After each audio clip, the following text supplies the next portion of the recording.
இன்னைக்கு வீடியோல வந்து பார்த்தீங்க அப்படின்னா, நம்மளோட பிஎஃப் அக்கவுண்ட்ல எல்லாருமே எதிர்பார்த்த ஒரு முக்கியமான அப்டேட் வந்து ஏப்ரல் 1ல இருந்து வரப்போகுது அப்படின்னு சொல்லிட்டு, ஒரு முக்கியமான அப்டேட் வந்து வெளியிட்டிருக்காங்க. அந்த அப்டேட் என்ன? அத பத்தின ஒரு முழுமையான தகவல தான் இந்த பதிவுல பார்க்க போறோம்.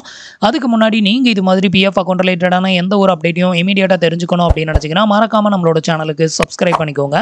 கூடவே வர்ற பெல் ஐகான்ஸ்ல ஆல் அப்படிங்கிறத கிளிக் பண்ணி வச்சிட்டீங்க அப்படின்னா, நம்ம சேனல்ல வரக்கூடிய எல்லா வீடியோஸையும் நீங்க மிஸ் பண்ணாம பார்க்கலாம். ஸோ இப்போ வந்து ஏப்ரல் 1ல இருந்து வரப்போற அந்த ஒரு முக்கியமான மாற்றம் என்ன அப்படின்னு கேட்டிங்கன்னா, ஸோ நம்ம வந்துட்டு 2 கம்பெனில 3 கம்பெனில ஒர்க் பண்ணியிருக்கோம் அப்படிங்கிற பட்சத்தில, ஸோ ப்ரீவியஸா இருக்கக்கூடிய கம்பெனில உள்ள அமௌண்ட்ட நம்ம டைரக்ட்டா கிளைம் பண்ண முடியாது. அப்ப என்ன பண்ணணும் அப்படின்னு பார்த்தீங்கன்னா, ப்ரீவியஸ் கம்பெனில உள்ள அமௌண்ட்ட ஃபுல்லா பிரசன்ட் கம்பெனிக்கு நம்ம ட்ரான்ஸ்ஃபர் வந்து பண்ணணும். அத ட்ரான்ஸ்ஃபர் பண்ணா மட்டும் தான் நம்ம அட்வான்ஸ் அமௌண்ட்டும் எடுக்க முடியும். இல்ல ஃபுல் அமௌண்ட்ட நம்ம வந்து கிளைம் பண்ண முடியும். ஸோ இத வந்து நம்ம இதுவரைக்கும் மேனுவலா தான் நம்ம ட்ரான்ஸ்ஃபர் வந்து பண்ணியிருக்கோம். ஆட்டோ ட்ரான்ஸ்ஃபர் அப்படிங்கிற ஒண்ணு நடைமுறையில இருந்தாலும், அது 100க்கு ஒரு 2% பேருக்கு மட்டும் தான் ஆட்டோ ட்ரான்ஸ்ஃபர் அப்படிங்கிறது வந்து நடக்குது. மீதி இருக்கிற எல்லாருமே வந்து பார்த்தீங்க அப்படின்னா, மேனுவலா தான் ட்ரான்ஸ்ஃபர் வந்து போட்டுட்டு இருக்கிறாங்க. ஸோ இந்த வரப்போற ஏப்ரல் 1ல இருந்து வந்து பார்த்தீங்க அப்படின்னா, ஆட்டோ ட்ரான்ஸ்ஃபர் அப்படிங்கிற ஒண்ணு வந்து ஆட்டோமேட்டிக்கா இனிமே நடக்க போகுது அப்படின்னு தான் இந்த அப்டேட் வந்து குடுத்துருக்காங்க. இது வந்து பார்த்தீங்க அப்படின்னா, எந்த அளவுக்கு உண்மை அப்படின்னு வந்து தெரியல. பட் இது வந்து நடைமுறைக்கு வந்துச்சு அப்படின்னா, நெறைய பேரோட ப்ராப்ளம் வந்து ரிசால்வ் ஆகும். ஈஸியா உங்களால பிஎஃப் பணத்த வந்து எடுக்கவும் முடியும். ஸோ இதுல வந்து பார்த்தீங்கன்னா, ஒரு 2 வெப்சைட்ல வந்து பார்த்தீங்க அப்படின்னா, இந்த ஆட்டோ ட்ரான்ஸ்ஃபர பத்தி அவங்க வந்து நியூஸ் வந்து போட்டிருக்காங்க. பட் இது வந்து எந்த அளவுக்கு உண்மை அப்படின்னு வந்து தெரியல. அது மட்டும் இல்லாம இத வந்து இபிஎஃப்ல இருந்து இன்னும் அஃபிஷியலா இவங்க வந்து அனௌன்ஸ்மென்ட் வந்து பண்ணல. இவங்க என்ன சொல்லியிருக்காங்க அப்படின்னு பார்த்தீங்கன்னா, ஏப்ரல் 1 முதல் வந்து பார்த்தீங்க அப்படின்னா, நீங்க ஒரு கம்பெனில இருந்து இன்னொரு கம்பெனிக்கு மாறுறீங்க அப்படின்னா, மேனுவல் ட்ரான்ஸ்ஃபர் அப்படிங்கிறது போட தேவை கிடையாது. ஆட்டோமேட்டிக்கா உங்களோட பழைய கம்பெனில உள்ள அமௌண்ட் வந்துட்டு புது கம்பெனில ஜாயின் பண்ணதும் புது கம்பெனிக்கு அப்படியே ட்ரான்ஸ்ஃபர் ஆயிரும் அப்படின்னு வந்து மென்ஷன் பண்ணியிருக்காங்க.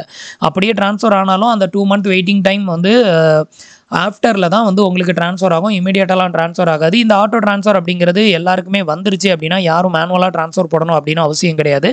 ஸோ அப்படி இருக்கிறப்போ நெறைய பேருக்கு வந்து பார்த்தீங்கன்னா, ஓவர்லாப்பிங் இஷ்யூ இருக்கும். இதனால வந்து மேனுவல் ட்ரான்ஸ்ஃபரும் வந்து பண்ண முடியாது. ஆட்டோ ட்ரான்ஸ்ஃபரும் ஆகாம அப்படியே கிடக்கும். இதனால அவங்களால பழைய பிஎஃப் அமௌண்ட்ட வந்து எடுக்க முடியாம நெறைய பேர் வந்து அவதிப்படுறாங்க.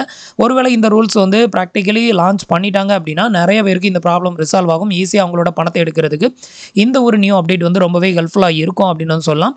இத வந்து பார்த்தீங்க அப்படின்னா, ஒரு 2 வெப்சைட்ல வந்து அப்டேட் வந்து பண்ணியிருக்காங்க. வெப்சைட்டோட லிங்க்கும் வந்து கீழ இருக்க டிஸ்கிரிப்ஷன்ல குடுத்துருக்கேன். வேணா செக் பண்ணி பாருங்க. ஸோ இது வந்து நடைமுறைக்கு வந்தது அப்படின்னாலும் உங்களுக்கு அடுத்த வீடியோஸ்ல வந்து அப்லோட் பண்றேன். ஸோ மறக்காம பாருங்க. ஸோ உங்களுக்கு வந்துட்டு ஓவர்லாப்பிங் இஷ்யூ இருக்குது. ட்ரான்ஸ்ஃபர் பண்ண முடியாம தவிக்கிறீங்க அப்படின்னா, ஸோ இந்த ஒரு அப்டேட் வந்து வந்ததுன்னா கண்டிப்பா உங்களால பிஎஃப் பணத்த வந்து எடுக்க முடியும். அப்போ ஆட்டோ ட்ரான்ஸ்ஃபர் அப்படிங்கிறது ஆக ஆரம்பிச்சிரும். ஸோ இது வந்து ஏப்ரல் 1 முதல் நடைமுறைக்கு வருது அப்படின்னு சொல்லியிருக்காங்க. இவங்க சொல்ற டேட்லலாம் வந்து நடைமுறைக்கு வராது. இது அஃபிஷியலா வந்து அனௌன்ஸ்மென்ட் எதுவும் பண்ணிட்டாங்க அப்படின்னாலுமே, அதுக்கப்புறம் எப்படியும் ஒரு 1 வீக்குக்கு மேல டைம் எடுக்கும். அதுக்கப்புறம் தான் வந்து இது வந்து லான்ச் ஆகும். லான்ச் ஆச்சுது அப்படின்னா கண்டிப்பா ஆட்டோ ட்ரான்ஸ்ஃபர் ஆகும். அப்படி உங்களுக்கு ஆட்டோ ட்ரான்ஸ்ஃபர் ஆச்சுது அப்படின்னா, மறக்காம கமெண்ட்ல சொல்லுங்க. உங்கள்ல யாருக்கெல்லாம் வந்து ஆட்டோ ட்ரான்ஸ்ஃபர் அப்படிங்கிறது வந்து ஆயிருக்கு அப்படிங்கிறத ஃபியூச்சர்ல அதாவது ஏப்ரல் 1க்கு அப்புறமா வந்து யாருக்கெல்லாம் இது நடக்குது அப்படிங்கிறத மறக்காம கமெண்ட்ல சொல்லுங்க. நம்மளோட சப்ஸ்கிரைபர் அண்ட் வியூவர்ஸ் அத வந்து பார்த்தாங்க அப்படின்னா, ஸோ அவங்க மேனுவல் ட்ரான்ஸ்ஃபர் போடுறத அவாய்ட் பண்ணிட்டு அவங்களும் வெயிட் பண்ணாங்க அப்படின்னா, கண்டிப்பா ட்ரான்ஸ்ஃபர் ஆகும் அப்படிங்கிறத அவங்க தெரிஞ்சுக்கிறதுக்கு நீங்க பண்ற கமெண்ட் யூஸ்ஃபுல்லா இருக்கும். ஸோ மறக்காம ட்ரை பண்ணுங்க. இதுதான் வந்து பார்த்தீங்க அப்படின்னா, இப்போ வந்திருக்கிற அந்த ஒரு நியூ அப்டேட். ஸோ இத பத்தின டீட்டெயில் உங்களுக்கு கண்டிப்பா புரிஞ்சிருக்கும் அப்படின்னு நினைக்கிறேன். நம்மளோட வீடியோஸ் புடிச்சிருந்ததுன்னா லைக் பண்ணுங்க, ஷேர் பண்ணுங்க, கமெண்ட் பண்ணுங்க. மறக்காம நம்மளோட சேனலுக்கு சப்ஸ்கிரைப் பண்ணி சப்போர்ட் பண்ணுங்க. தேங்க்ஸ் ஃபார் வாட்சிங்.